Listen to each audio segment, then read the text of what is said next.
ጉዳይ አይደለም። ህይወት እግዚአብሔር ህይወትን ለቀመረው ጉዳይ መንዝሮ ማለፍ ነው፣ ተመንዝሮ ማለፍ ነው።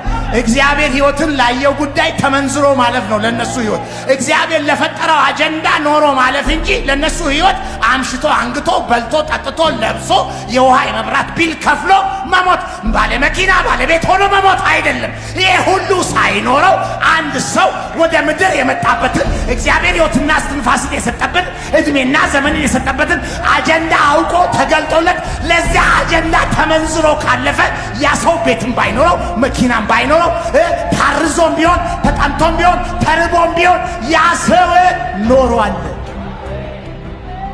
ኖሯል።